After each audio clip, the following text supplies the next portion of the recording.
name's Brittany, and we are on the World Race, which is an 11-month mission trip to 11 different countries. We are currently in month 4. We just made it to Malaysia yesterday, but last month we were in Greece at a refugee camp.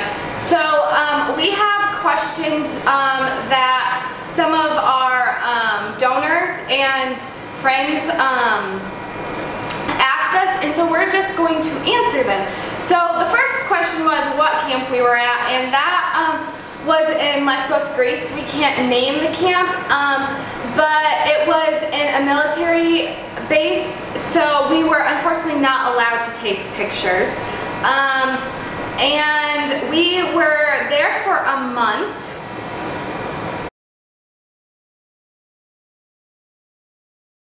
Okay, so there's 3 teams. Our team, Abundance and Paradosis, staying at Lesbos this time. And so we sometimes had shifts together. They're usually 8-hour shifts. Sometimes they're together. Sometimes we would just miss each other and go in. So it just depended on the day and how many volunteers they needed. Refugees arrive mostly from Turkey. There are called different stages, and so these are just areas that the refugees kind of would move until they were placed in an actual camp. When we went this past month, it looks a lot different than how it was during the crisis. There's not as many refugees right now, so it's not the same as it was, but actually during the crisis there would be thousands of refugees arriving from multiple boats, and so there would be volunteers handing out blankets, medical supplies, and everything right there at the beach. And then they would move into what was called stage 1, which would have tents or kind of bunker type facilities where they could cook food and house until they, I believe, would be moved until stage 2, which is more of like a camp-like structure. And then after stage 2, they would hopefully be actually placed into a refugee camp for kind of until they got their papers or were able to move on until Athens. But right now, like when we went, we did actually see a couple of washed up boats, but it's a lot less people and a lot less families. So we heard that there are rumors that stage 1 is probably going to close down. And when we went through stage 2, there was barely anybody there. So it's just a lot less people, but there definitely are still people arriving. We had new arrivals every single day that ranged from 50 people to 150 people. So it really just varies.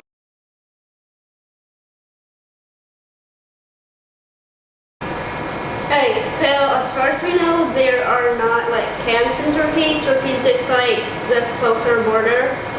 So that's just what they get from whenever they come from your country. And then another reason is Turkey is not very safe right now, so people just tend to come to Greece.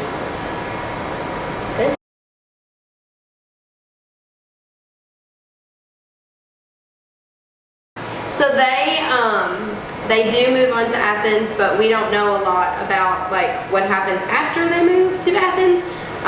We did talk to some families that said they had some family in other countries that they were able to visit and go live there. Others, we just got stuck in Athens. There were stories about that. So we just don't know a lot about it, but that was some of the people that we talked to. They were hoping that we'd be better than where they were right now, but that's what we got. So yeah, once they go to Athens, they either get to move on to another country or they stay in Athens. The people that move on to other countries, it's mostly if they get to go anywhere else, usually it's Germany or places that they have family members in. So they don't really get an option, but if they do have family members, they're more likely to go to that country. So at this camp, we were told that there are probably about 40 different nationalities, and we were actually working with the housing, and they are very mindful of where to place families and single people according to their nationalities in different tents or actual housing structures. And so they try to keep people that are the same nationality and culture together to kind of avoid having conflicts. But there are times that conflicts do arise. I mean, they're in a very small camp with about 6,000 refugees. So of course, being in that type of situation, things are going to come up. But so things do happen, but at least while we were there, not that often. And it usually, there weren't any serious matters. It was just kind of people taking out their frustrations on each other.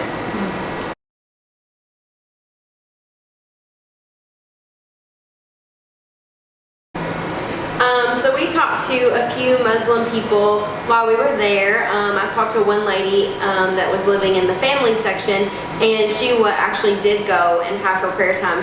They do not have any place in the camp set up for them to do this. She actually went to her room. She said she had a small mat in a tiny little corner, so they didn't really have anything set up. But another translator I talked to who was Muslim, he was very receptive to the gospel. So we didn't have a whole lot of interaction, or we had interactions, but we weren't really allowed to share the gospel unless we were asked. That was the rules of the camp, and they're just very tight on those rules, just so that, because people have almost gotten kicked out of the camp for sharing the gospel, giving away Bibles, that type of thing, because it is a military base. And Kate? Yeah, so I was able to talk to a couple people about the differences between like Christianity and Islam, and they're the ones who started the conversation, which was really awesome because God opened a lot of doors that way. And they were open. They didn't necessarily agree with what I was saying, but I was able to have some great conversations with them and ask questions, answer questions. So that was really awesome. We weren't able to share any religious literature with the refugees, but we were able to speak with them. But the purpose for going wasn't to evangelize, but that doesn't mean we weren't able to evangelize. So God still opened a lot of doors for us, and we were able still to build relationships with the refugees, and therefore then kind of share our faith with them.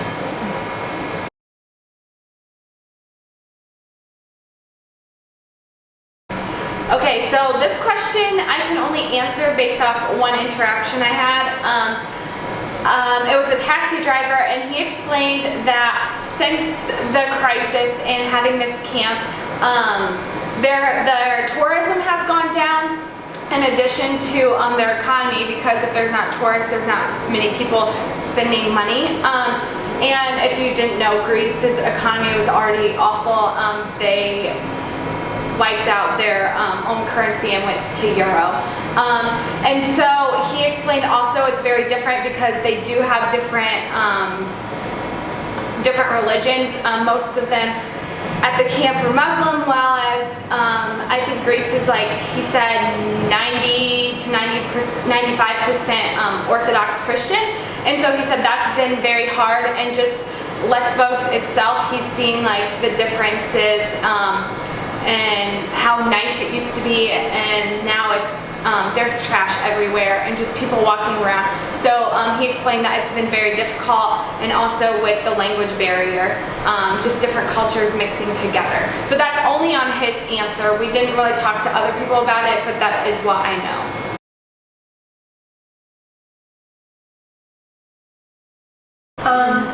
I would say just the reality of the situation, because back home it's just like on the news or something that you hear about, but you don't really take into account how real it really is.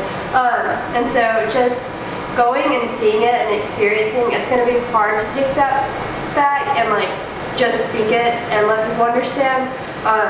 So just trying to show like your experiences and like teach people like what it really is, rather than just like, oh yeah, that was on the news the other day.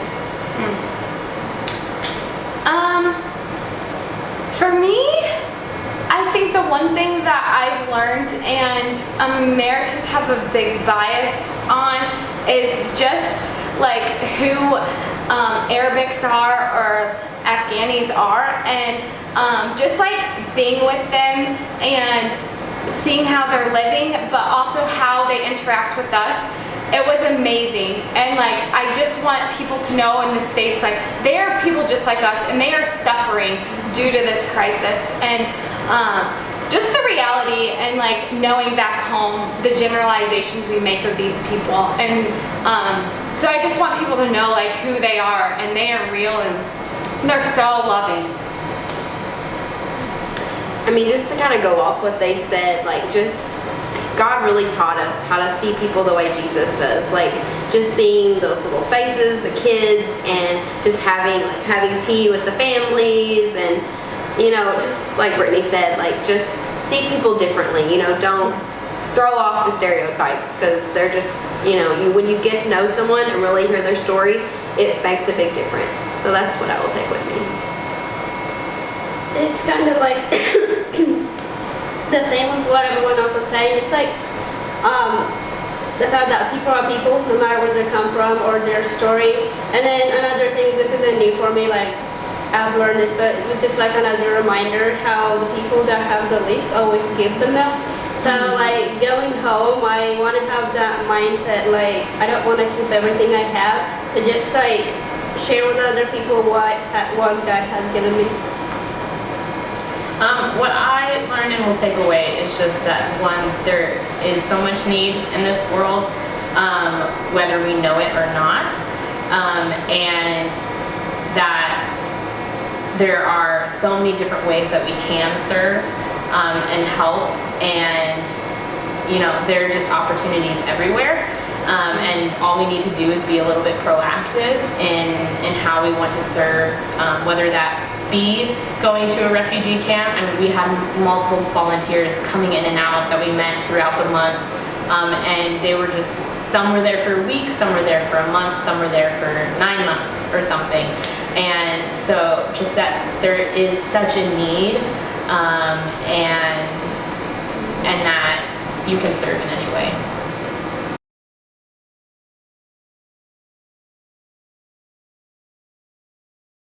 What surprised me the most was towards the end of the camp, I apparently had a completely different view on how the refugees got there. And so one of the volunteers that's been there for a while, she actually took us to the beach where boats come and like told us how like 70 people fit on a boat made for like 15, 20, and then they just do whatever they can to like get to the camp. It might not be that day, it might not be the next week, but just again, like how, like what process they go just to get to this camp where it's not that amazing. Like they're running from something, so that surprised me the most, just like how they got to the camp. Some people would leave like their palace or 5 homes back where they're from just because of the reality of the situation. Like it was that unsafe that they left all of that because they had to. It was that or death. And so that really surprised me. Like I knew about the crisis, but I guess just being there and seeing the reality of it and talking one-on-one with the people, yeah. The need surprised me. Like I can't even put it into words. Like you would look, you'd be at the top of the hill and you just look out and just see tent after tent after tent. I mean, 6,000 people. How do you even like put that into it? Like we can't show pictures, but how do you even like, yeah, I couldn't even imagine in my mind if I had not seen it for myself, and just having to tell these people, no, we don't have the resources. We don't have diapers for your child. We don't have milk for your child. We realize your child hasn't eaten in 3 days. Like, that's what really surprised me and just broke me, honestly. For me, definitely one of the ones was what Emily said, and the other one was, there was this little kid, she's like 11, the one that was translating for us. So one of the nights we had tea with this family, and then there was this younger kid, I think he was about like 11, and then all this time I assumed it was like that family's child, but then the other time I talked to him, and then I was like, oh, where, like, what tent do your parents live in? And he was like, I don't have anyone, like, oh, I came all the way here by myself. So just like knowing, oh my gosh, I cannot even imagine like my little brother, Nathan, he's 11, like trying to escape from a whole different country to this place. I was just like, whoa. So yeah. I think what surprised me kind of plays into how people answer the last question was just how real these people were, and that they're not just one culture or one religion, and that's not how they should be defined.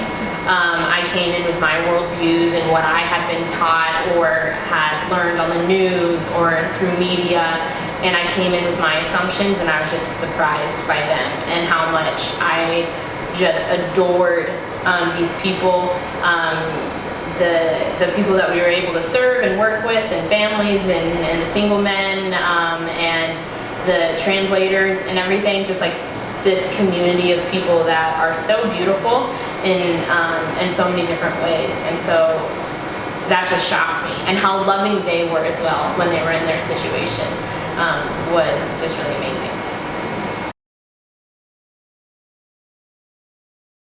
I got lots of options. You can pray.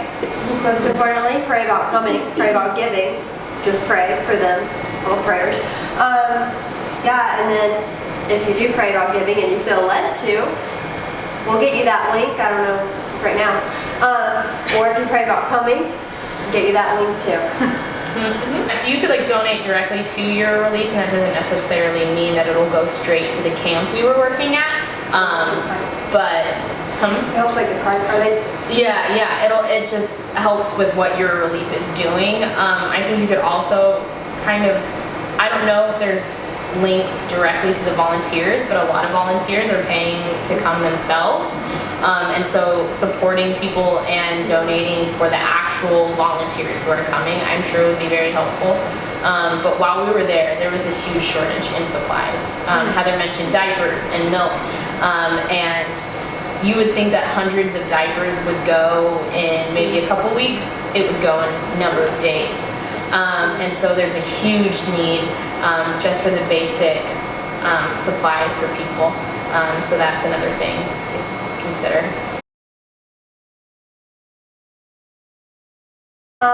Most difficult part was leaving. Month of relationships is just the hardest thing. It's getting harder every month, so I don't want to know what Malaysia has. But loving it too. So also the most rewarding part, relationships.